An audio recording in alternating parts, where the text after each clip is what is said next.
안녕하세요. 저는 40대 초반의 여자입니다. 잘 알려진 속담 중에서 뿌린 대로 거둔다라는 말이 있죠.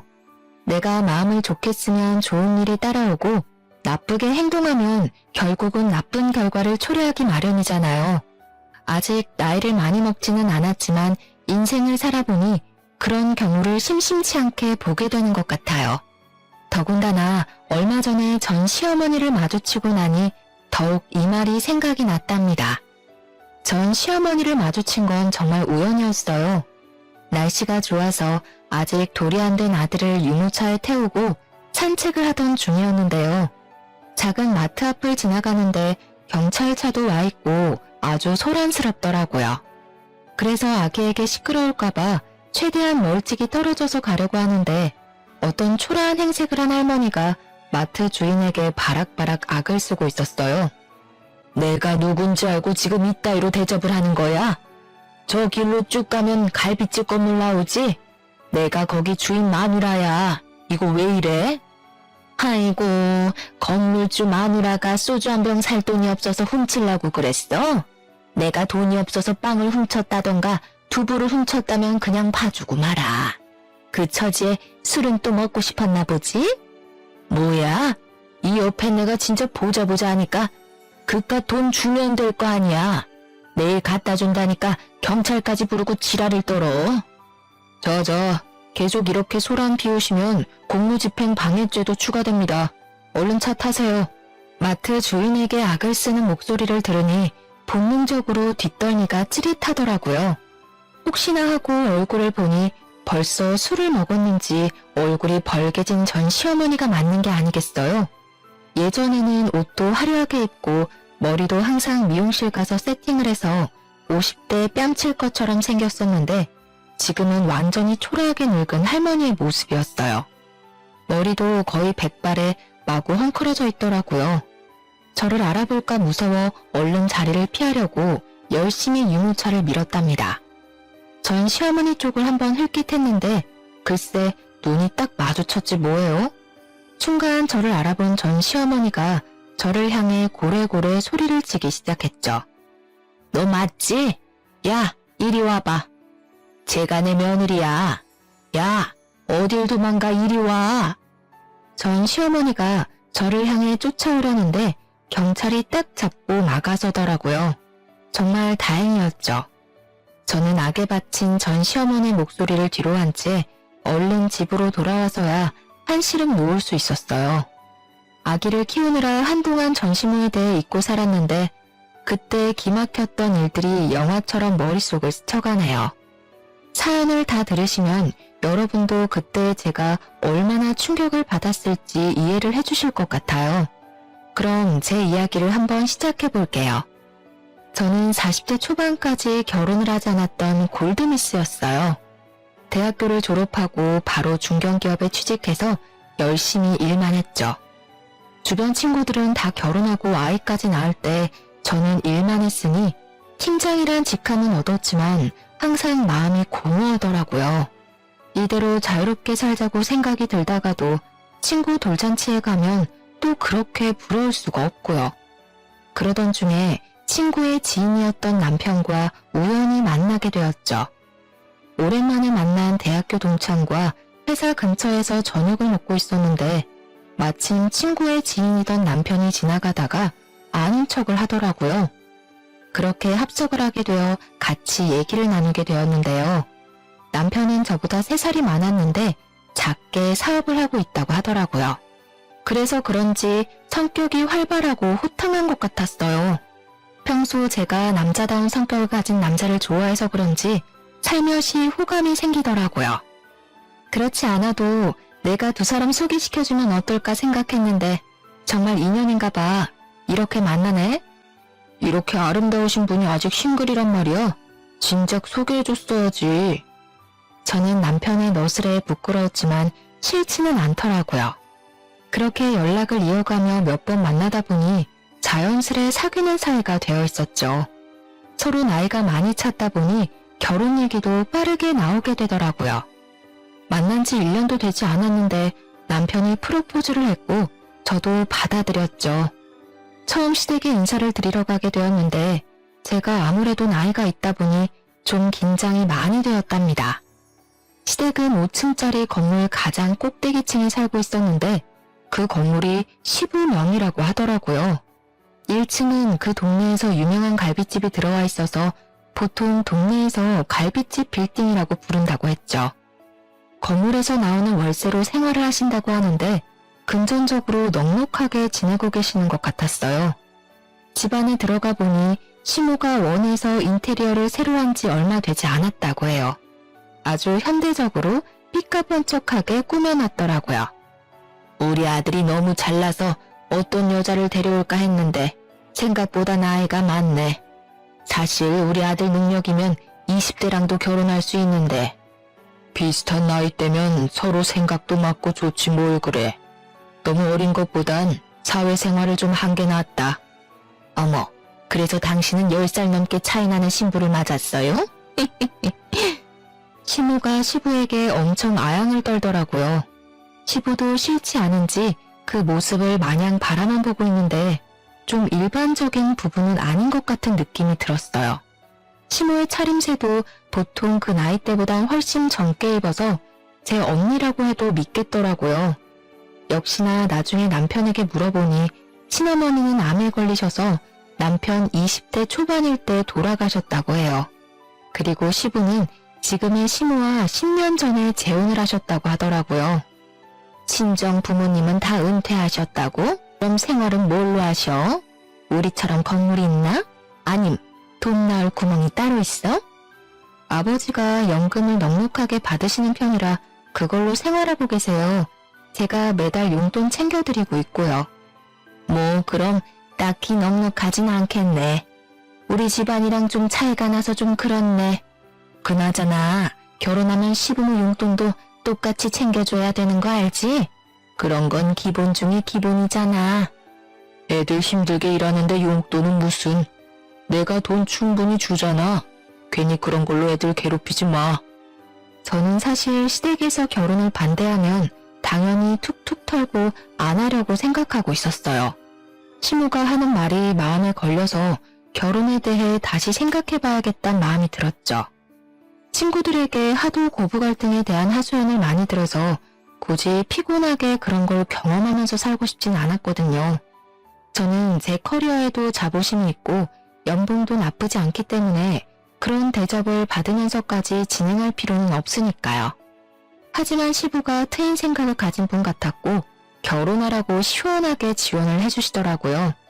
남편이 시원시원하게 결혼을 밀어붙여서 정신이 들었을 땐 이미 결혼식을 다 끝내고 신혼여행까지 다녀온 후였답니다.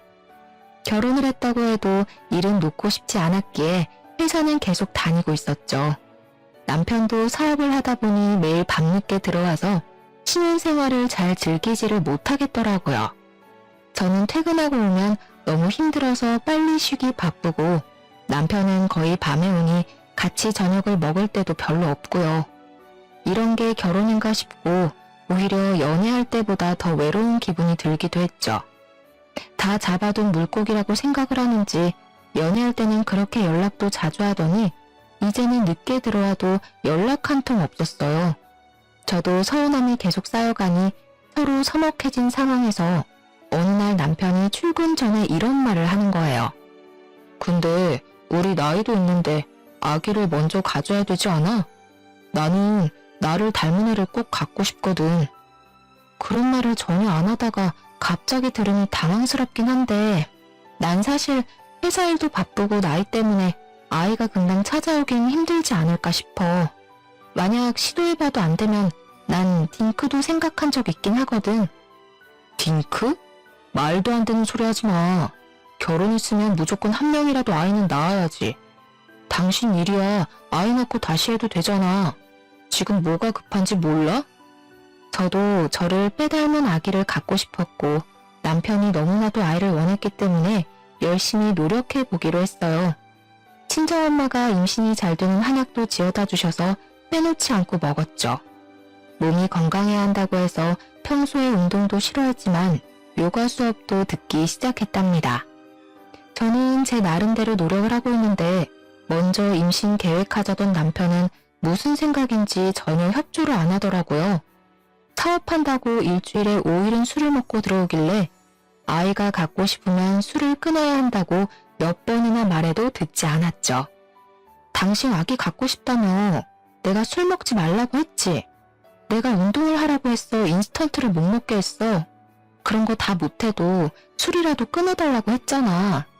어이씨, 네가 사업에 대해 뭘 알아. 사업은 접대야. 거래를 틀려면 접대를 해야 된다고. 이게 다 일하는 거라니까? 나만 한약 먹고 운동하고 노력하면 뭐해. 하늘을 봐야 별을 따지. 나중에 내 탓하지 마. 야, 애는 네가 낳는 거지 왜 나한테 그래? 네가 20살이었어 봐. 내가 술을 먹든 말든 그게 무슨 상관이야? 매일 같은 문제로 싸우기 시작하니까 남편한테 점점 정이 떨어지더라고요. 결혼을 해도 행복하지가 않고 매일 스트레스를 받으니 점점 후회가 되기 시작했어요. 저는 더 이상 남편이 술을 먹고 와도 말도 걸지 않고 먼저 자버렸죠. 그랬으면 저의 달라진 태도를 알아채고 반성을 해야 되는 거 아닌가요? 제가 신경을 껐다고 생각을 했는지 아예 새벽 늦게 들어오는 날이 점점 늘어나기 시작했답니다. 그러던 어느 날은 인사불성이 돼서 회사 직원이 집까지 데리고 왔더라고요. 남편은 현관복도에 널브러져서 여기가 어딘지도 모르는 모양이었어요. 남편이 토를 하려는지 자꾸 욱욱대서 남편을 억지로 일으켜 앉혔죠. 그리고 귀 양쪽에 비닐봉투를 걸어버렸답니다. 야, 이거 뭐야? 아, 답답해. 아, 이거 빼. 야, 예솔아. 우리 예솔이가 제일 부드럽다니까. 남편이 비닐봉투를 확 빼더니 제 다리를 쓰다듬기 시작했습니다. 저는 너무 화가 나서 온 힘을 다해 남편 얼굴을 확 밀쳐버렸답니다. 남편이 억소리를 내면서 바닥에 머리를 쿵 찧었어요. 정말 남편이 나를 배신했다는 생각에 너무 실망스럽고 화가 머리끝까지 났죠. 이런 남자를 믿고 아이를 가지려고 노력하는 게 맞는 건가 싶은 마음이 들었답니다. 그 뒤로 한동안 저는 남편과 단 한마디 말도 섞지 않았어요. 남편도 자신이 실수한 걸 알았는지 저에게 섣불리 말을 걸지 못하더라고요. 저녁에도 일찍 들어오는 날도 생겼지만 전 신경 쓰지도 않고 안방 문을 걸어 잠궈버렸죠. 주말엔 몇 주 전부터 시댁 식구들과 저녁 모임을 하기로 약속을 잡아놓은 상태라 가야 될지 말아야 될지 고민이 되었는데요. 안 가면 둘이 싸웠다는 걸 시부모님도 다 알게 될 테고 그럼 또 시끄러워질 게 뻔하니까 생각만 해도 머리가 아프더라고요. 내가 실수한 건 인정할게. 이제 술 먹는 거 자제할 테니까 오늘은 같이 자자. 당신이 아버님 무서워서 이러는 거 다 알아. 내가 그때 술 주정하는 걸 녹음해놨어야 하는데 분이 죽겠어. 오늘 가서 아버님한테 당신이 아가씨들 있는 곳까지 드나든다고 말할 건데 그래도 같이 가줬으면 좋겠어? 여보, 왜 그래? 아버지 아시면 진짜 난리나. 돈 빌려주신 거 당장 갚으라고 하실 거라고. 접대 때문에 어쩔 수 없이 한두 번 간 거야. 술 취해서 제정신 아니었잖아. 한 번만 봐줘. 다신 안 그럴게. 기분 좀 풀어, 응? 알았어. 그럼 오늘은 같이 가줄 테니까. 난 더 이상 아이 가지려고 노력 안 할 거니까 그렇게 알아. 당신 태도가 바뀌면 그때 생각해 볼 거야. 그렇게 남편과 함께 시댁으로 향했어요. 사이가 서먹해져서 어색한 공기가 내내 감돌았죠. 시부는 건물 1층에 있는 갈비집으로 저희를 데려가더라고요. 세아가 우리 건물 안에 있어서가 아니라 여기가 진짜 맛있기로 유명한 곳이란다. 많이 먹어라. 그런데 아직 좋은 소식은 없는 거니? 아이 여보, 아직 신혼을 더 즐겨야지 무슨 그런 소리를 해요. 애들 부담되게.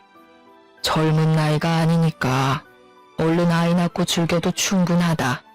내가 자식은 이놈 하나라 손이 아주 귀해. 내가 손주 하나만 있으면 소원이 없겠다. 새아가가 아들만 낳아주면 내가 이 건물 너희들 공동명의로 바로 증여해주마. 정말이요? 아버지 눈에 흙 들어가실 때까진 절대 안 주신다면서요. 아들만 낳으면 증여해 주실 거예요? 여보, 기분 좋다고 너무 앞서 나가시네. 아직 아기도 안 가졌는데 그런 약속을 하시고. 실없는 소리라고 생각해들. 어튼 소리 아니다. 내가 오래 생각한 끝에 새아가를 보고 얘기하는 거니까 새아가는 떡두꺼비 같은 손주만 나에게 안겨다오. 저는 사실 건물엔 크게 관심이 없어서 시큰둥했는데요. 준다면야 감사해 받겠지만 아들 낳으라는 조건을 저렇게 거시니 기분이 썩 좋지는 않았어요. 저는 제 나름대로 돈도 잘 벌고 있고 제 힘으로도 충분히 나중에 우리 힘으로 집도 장만할 수 있을 거라는 자신감이 있었거든요. 하지만 남편은 그 말을 듣고 얼굴에 광채가 돌더라고요. 그동안 어지간히 아버지 건물을 받고 싶었던 모양이었어요. 느낌이 싸해서 시모 쪽을 돌아봤는데 저를 찌려보고 있다가 얼른 시선을 거두더라고요. 시모는 밥을 먹는 내내 말도 한마디도 안 하고 굉장히 기분이 나빠 보였죠. 그 일이 있고 몇 주 정도 흘렀을 때였어요. 회사에 있는데 뜬금없이 시모가 전화를 했더라고요. 전에 저녁 식사하기 전까진 거의 매일 아침마다 이상한 건강 관련 메시지나 쓸데없는 동영상을 보내와서 스트레스를 받고 있었는데요. 요즘은 통 연락이 없길래 굉장히 편했는데 전화가 오니 살짝 당황스러웠죠. 뭐 퇴근 시간 아니니? 집에 몇 시에 도착하니? 내가 기니 할 말이 있으니까 집으로 가마. 오늘 저녁이요? 일이 밀려서 좀 늦게 퇴근할 것 같은데 어떡하죠? 미리 연락을 주시면 좋았을 텐데요. 며느리인 네가 시어머니 내 시간에 맞춰야지 내가 네 뒷공문이 쫓아다니리? 잔말 말고 일찍 퇴근해서 집으로 와. 난 벌써 니네 아파트 근처에서 기다리고 있으니까. 널 보면 한 번에 내내 한 적이 없어 아주. 저는 어쩔 수 없이 일찍 퇴근해서 집으로 달려갔어요. 시모는 못마땅한 얼굴로 현관문 앞에 서 있더라고요. 비밀번호는 절대 알려주고 싶지 않아서 조금만 기다리라고 했더니 그게 마음에 안 든 눈치였답니다. 부랴부랴 가방을 내려놓고 소파에 앉아있는 시모한테 주스를 건네주고 옆자리에 앉았죠. 무슨 급한 일이라도 있으세요? 하실 말씀이 뭐예요? 아니 그냥 뭐 이거 좀 전해주고 안부도 묻고 하려고 왔지. 자, 이거 받아라. 네가 일을 많이 하는 것 같아서 내가 내 보약 지으면서 한 척 같이 지었어. 매일 빠뜨리지 말고 먹거라. 아, 안 그러셔도 되는데. 네, 감사합니다. 근데 너희 아기 가지려고 노력은 하고 있니? 낳을 생각이 확실히 있는 거고 요즘 둘 다 너무 바빠서 딱히 노력할 시간이 없긴 하네요. 아버님께서 뭐라고 하세요? 아니 그게 아니고 사실 나는 아기 안 가져도 괜찮겠다는 생각이 들어서 말이야. 네가 사실 아기 가지기가 좀 힘든 나이 아니니? 너무 스트레스 받지 말라 이거지. 요즘 젊은 사람들은 아이 안 갖고 둘이서 재밌게 사는 사람들도 많더라. 아, 네. 근데 재우씨가 아이를 너무 원하긴 해서요. 저도 한 명은 낳고 싶어서 생기면 축복이죠. 재우야 그렇다 쳐도 너도 속이 훤히 보인다. 너도 건물이 받고 싶긴 한가 보구나. 그거 아버님이 그냥 하신 말씀이니까 흘려들어. 요즘 시대에 너처럼 자기 일하면서 사는 게 좋은 거야. 아기 가지면 회사도 관둬야 되지 않니? 여러모로 잘 생각을 해봐라. 시모는 쌀쌀맞게 말을 끝내고는 바쁘다면서 횡하고 가버리더라고요. 아이를 갖길 바랄 줄 알았는데 완전히 반대로 말을 하니까 어안이 벙벙했어요. 왠지 저를 견제한다는 느낌도 들고 여러모로 건물 때문에 속보이는 말을 많이 꺼내더라고요. 시모가 덩그러니 놓고 간 한약 상자를 보니 솔직히 먹고 싶지가 않았죠. 마침 지금 먹고 있는 한약도 있으니까 굳이 또 먹을 이유는 없어서 그냥 창고에 처박아 두었답니다. 그런데 하루는 이상하게 남편까지 일찍 들어와서 저를 들들 볶더라고요.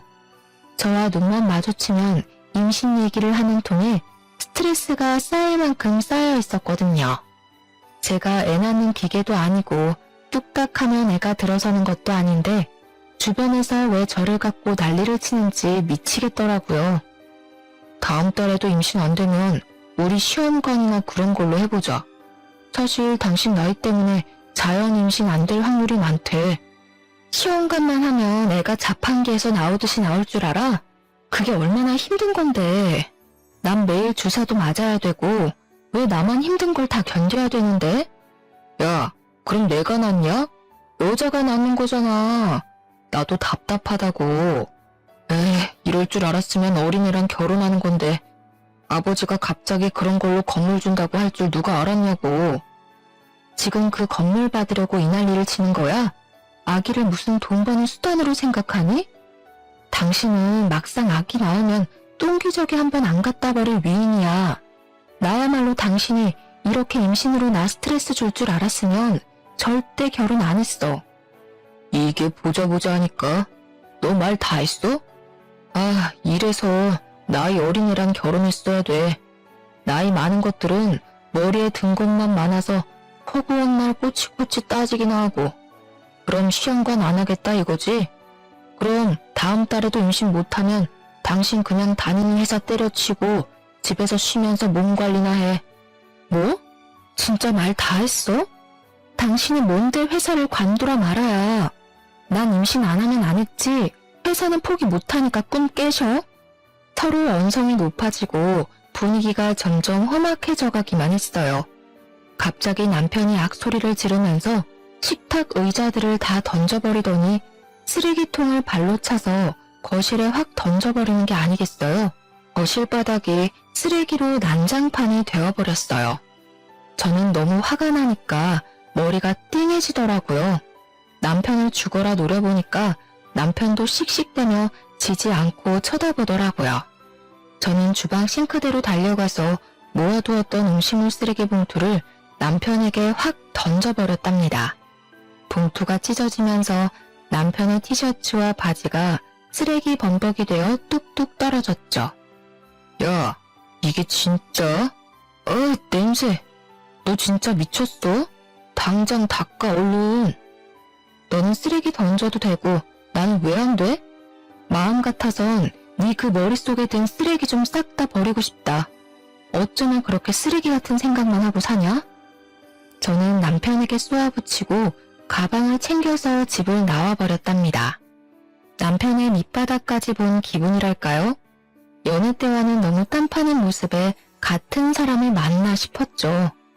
호탕하고 남자다운 줄 알았는데 알고 보니 여자를 우습게 알고 자기 자신만 생각하며 사는 이기적인 사람이었어요.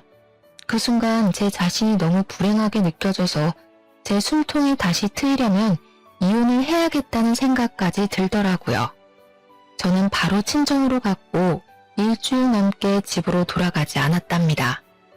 제가 남편과 싸웠다고 말하자 오히려 친정 부모님이 안절부절 못하시며 일단 집으로 가라고 하셨는데요. 하지만 저는 계속 오는 남편의 연락도 다 무시해버리고 회사만 열심히 다녔죠. 웬일인지 몸이 축축 처지고 밥도 잘 안 들어가는 날이 많아졌어요. 저는 남편 때문에 스트레스를 많이 받아서 컨디션이 안 좋아졌다고만 생각했죠. 퇴근하고 집에 간신히 와서 밥도 먹지 않고 바로 침대에 누워버리는 걸 계속 보시던 어머니가 한마디 하시더라고요. 어머, 얘 좀 봐. 너 생리 언제 했니? 상태를 보니까 아무래도 확인을 좀 해보는 게 좋겠다. 저는 엄마의 말에 설마 하고 달력을 찾아보았어요. 그런데 정말 2달째 건너뛰고 있는 게 아니겠어요? 임신 준비할 때는 매일 배란기를 확인하고 계산하는 게 일이었는데 남편과 헤어지기로 결심하고는 아무 신경도 쓰지 않았거든요. 저는 얼른 테스트기를 해보았는데 선명한 2줄이 보이더라고요. 얼마 전까지만 해도 이 2줄이 얼마나 보고 싶었는지 몰라요. 안 좋은 상황에서 임신을 확인하고는 마냥 기뻐할 수는 없는 걸 보니 인간의 마음이 얼마나 갈대 같은지요. 저는 당황스럽기도 하고 바라던 일이 이루어졌으니 좋기도 하면서도 아기를 혼자 키워야 하나 하는 생각도 들고 별 감정이 다 들더라고요.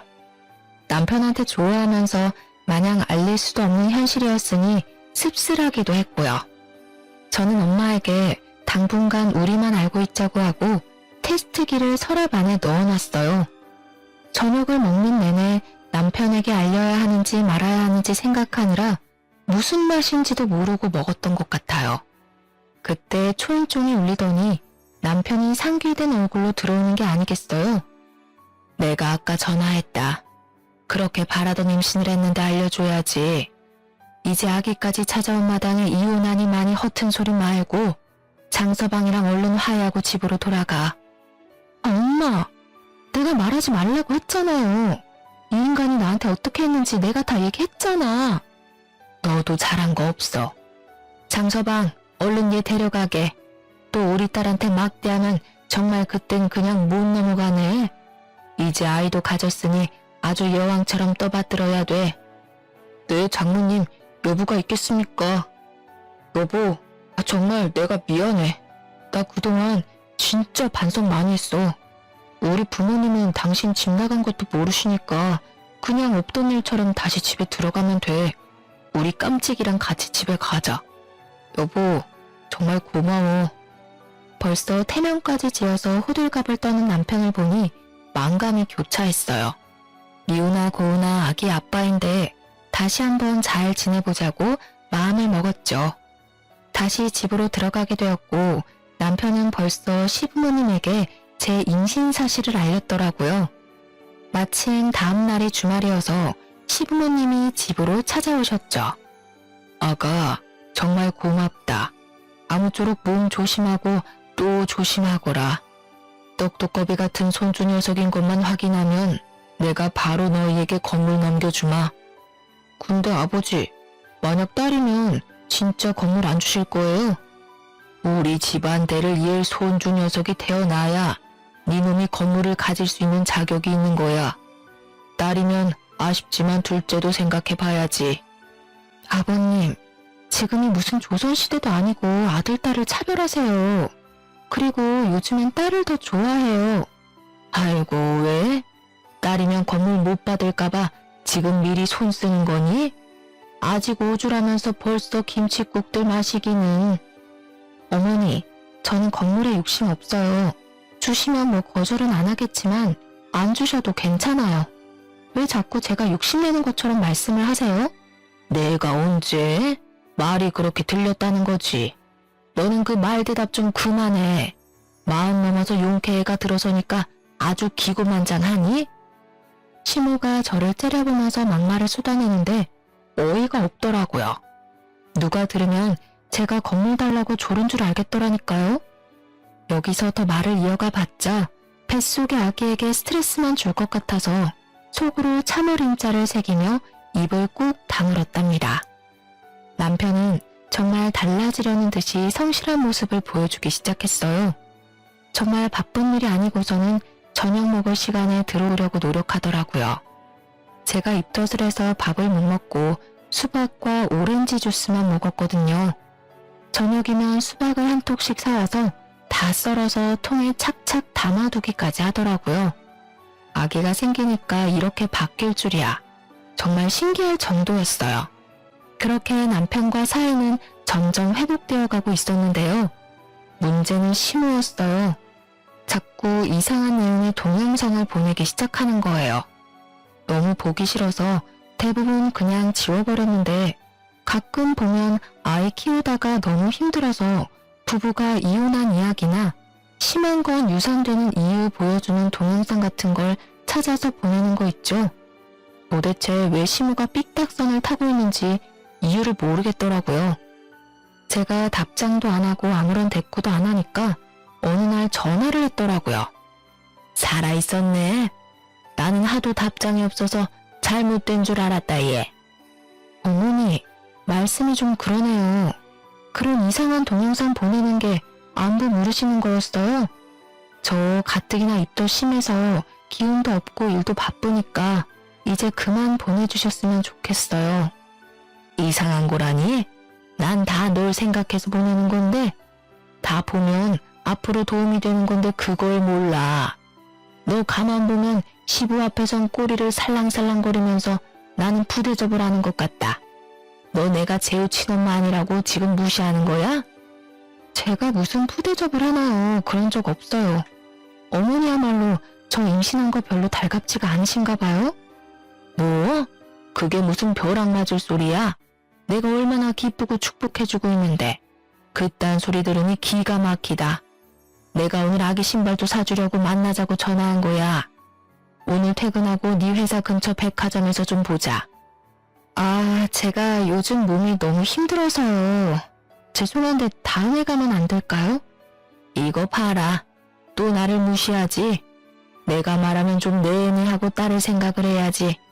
7시에 정문 앞에서 기다릴 거니까 그렇게 알아.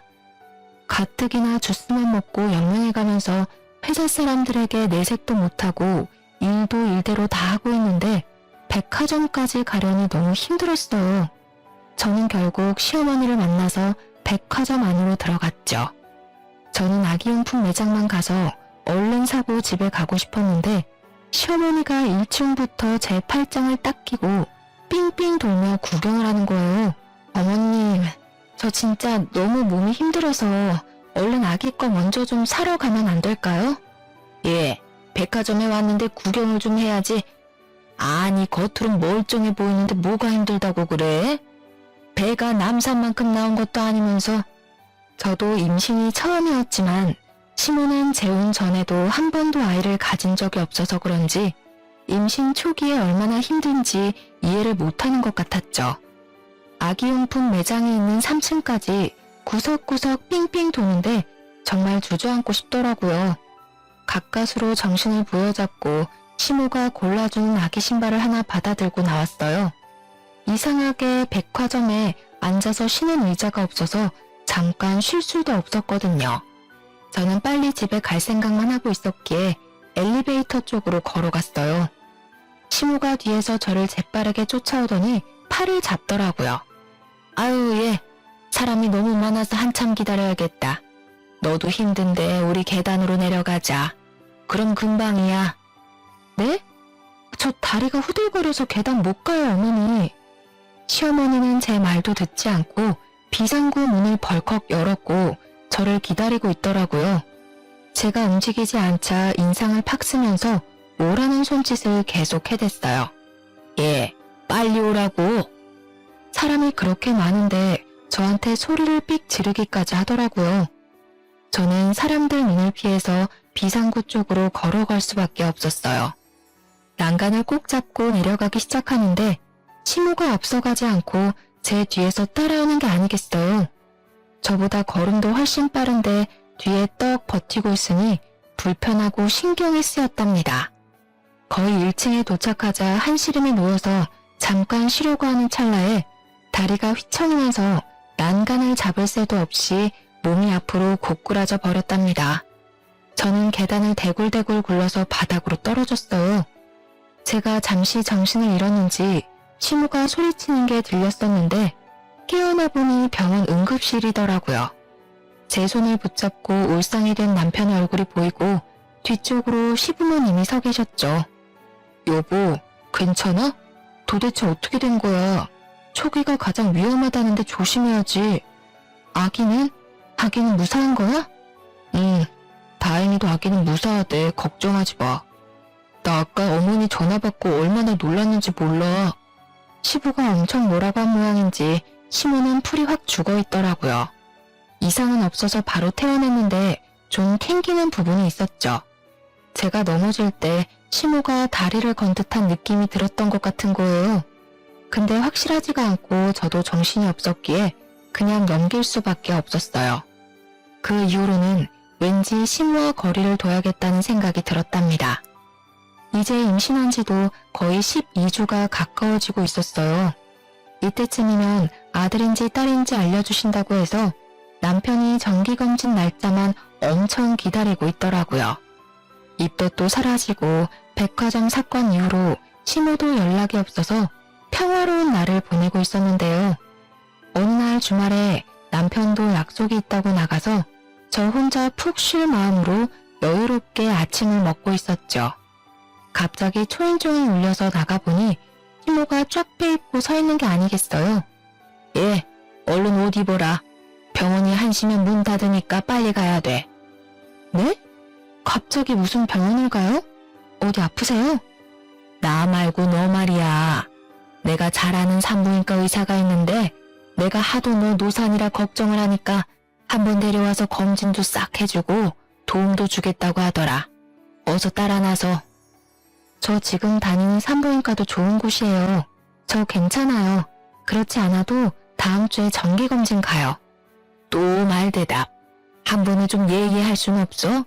내가 다 우리 집안 잘 되고 너 잘 되려고 이렇게 사방을 다니면서 나서면 좀 고맙다고 따라 나서면 될걸. 빨리 못 나와? 유명한 의사라 약속 잡기 힘들어. 뜬금없이 와서 얼마나 호들갑을 떨면서 정신도 못 차리게 하는지 어느새 택시에 떠밀려서 타고 있더라고요. 그렇게 30분은 갔을까요? 무슨 변두리에 있는 것 같은 허름한 병원에 저를 데려가더라고요. 유명하다더니 들어갔는데도 환자 한 명 없었고 간호사 딱 한 명 앉아있더라고요. 저는 기분이 너무 나빴지만 일단 시모가 하는 대로 지켜봤죠. 무슨 병원이 접수도 안 하고 바로 진료실로 들어오더라고요. 의사는 시모와 비슷한 또래의 남자였어요. 인상도 별로고 눈도 음흉해 보여서 보는 순간 소름이 끼치더라고요. 그 의사한테 배를 보여줘야 한다니 너무 싫었는데 시모가 억지로 끌어서 침대에 눕히더라고요. 아주 건강한데? 그리고 아들이네? 이거 보이지? 뭐? 아니, 뭐요? 아들이요? 진짜 확실한 거예요? 저는 사실 그동안 초음파 사진을 보고 아들이라고 짐작은 하고 있었는데 이렇게 확인을 하게 되었네요. 시모는 아들이라는 소리를 듣고 얼굴이 파래지며 부들거리더라고요. 어머니, 저를 여기 왜 데려오신 거예요? 지금 설마 아들인지 아닌지 그거 확인하러 오신 거예요? 도대체 여기서 무슨 도움을 받으러 온 건데요? 저 지금 굉장히 기분이 나쁘거든요? 저는 의사 손을 팍 쳐버리고 침대에서 내려와 진료실 밖으로 나가버렸어요. 너무 열이 뻗쳐서 정수기에서 냉수를 한참 뽑아 마시고 심호흡을 했죠. 심호를 두고 그냥 나와버리려고 했는데 가방을 진료실 책상에 두고 왔더라고요. 그래서 다시 진료실 쪽으로 걸어갔는데 문이 살짝 열려진 채로 둘이 심각하게 얘기를 하고 있더라고요. 어떻게 방법 없겠어? 아니 하필 왜 아들이야? 혹시 먹으면 잘못되는 그런 약 같은 건 없어? 이미 손 쓰기엔 너무 늦었어. 약 먹는다고 해도 잘못하면 장애아로 태어날 수도 있는 거고 아주 위험해. 그러게 내가 좀 더 빨리 끌고 오랬잖아. 저 화상이 말을 들어먹어야 말이지. 오늘도 끌고 오느라 얼마나 힘들었는데. 그럼 수술밖엔 방법이 없는 거야? 대화를 듣고 있으니 머릿속이 하얘지며 몸이 부들부들 떨려왔죠. 임신을 달가워하지 않는 건 느끼고 있었지만 이렇게 무서운 생각을 하고 있는지는 상상도 하지 못했으니까요. 시모의 소름 끼치는 두 얼굴을 보니 어떻게든 증거를 남겨야겠다는 생각이 들었어요. 다행히 주머니에 핸드폰이 있어서 뒤늦게라도 얼른 비디오를 찍었답니다. 그리고는 혼자 서둘러 나와 집으로 가버렸어요. 저는 저녁에 남편이 올 때까지 기다렸다가 함께 시댁으로 갔어요. 제가 집 안에 들어서자마자 시모가 큰 소리를 치기 시작하더라고요.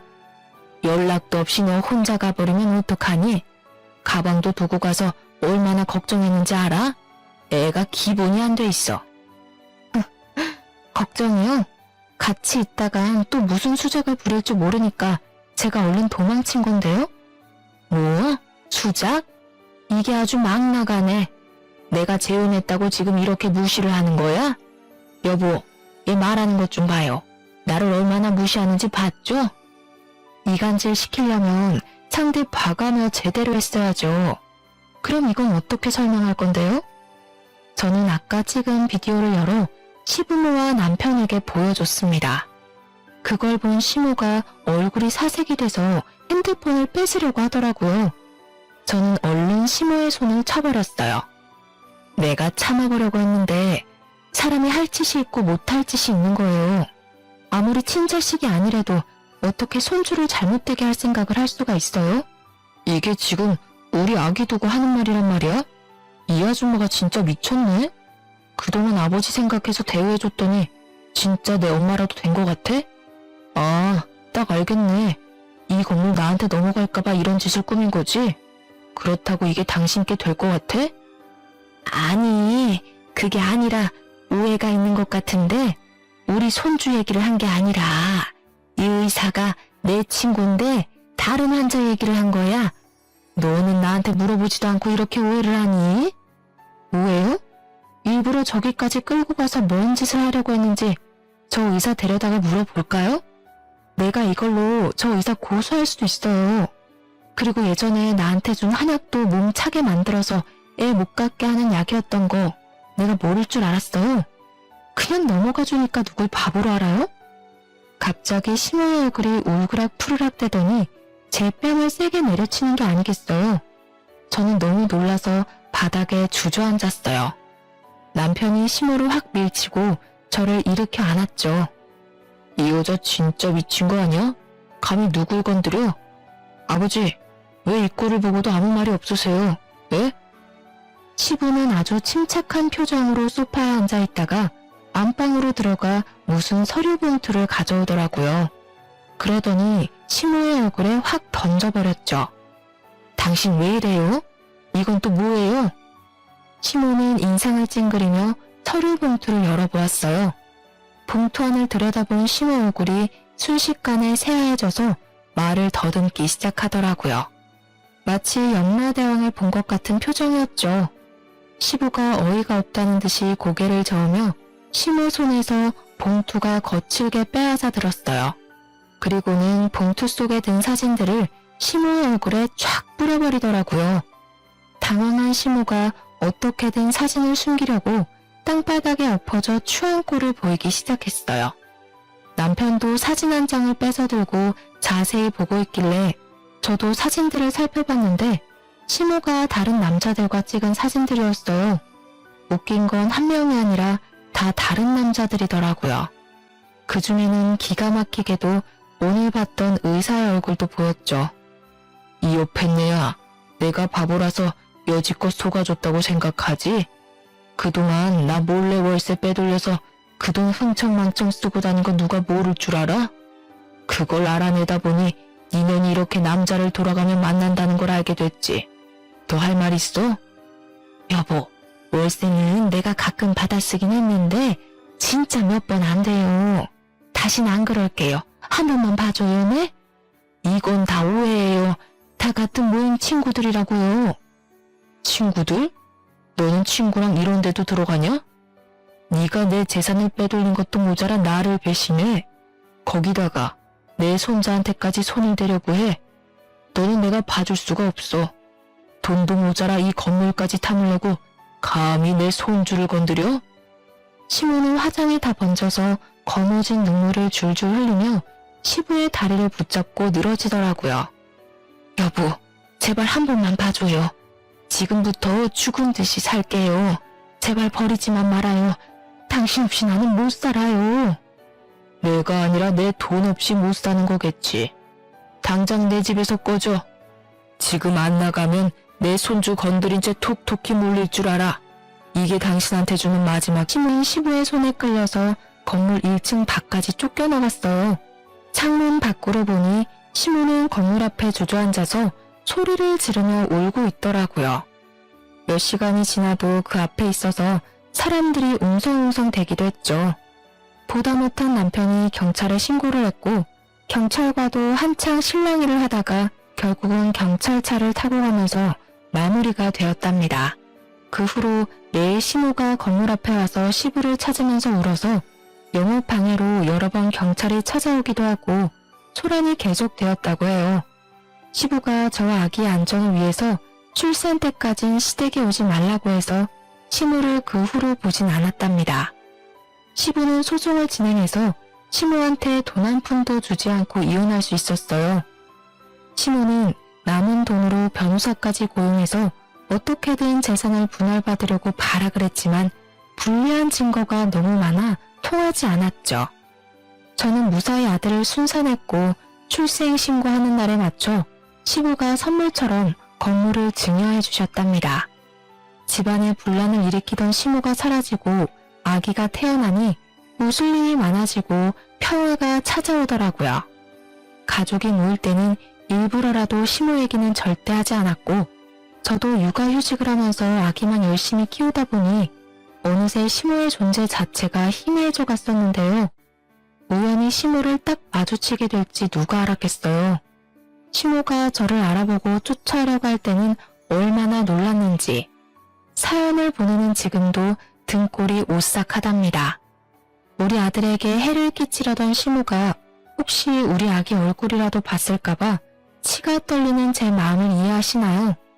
사람이 큰일을 당했으면 잘못을 뉘우치고 정신을 차려야 하는데 아직까지도 시부 건물에 미련을 못 버리고 있으니 기가 찰 뿐입니다.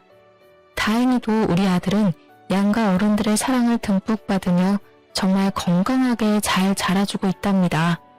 여느 부부처럼 남편과 자주 뚝딱거리기도 하지만 요즘처럼만 잘 지냈으면 참 좋겠어요. 매일 이곳에서 사연을 즐겨 듣다 보니 자기 분수에 맞지 않는 걸 탐하다가 수렁으로 걸어 들어간 시모가 생각나서 저의 이야기를 한번 꺼내놓아 보았는데요. 굳이 대단한 걸 하지 않아도 다른 사람에게 해를 끼치지 않고 산 것만으로도 오늘 하루도 잘 살았다는 생각이 듭니다. 여러분도 그런 하루를 보내셨을 거라 믿으며 이야기를 마칠게요. 들어주셔서 감사합니다. 행복하세요.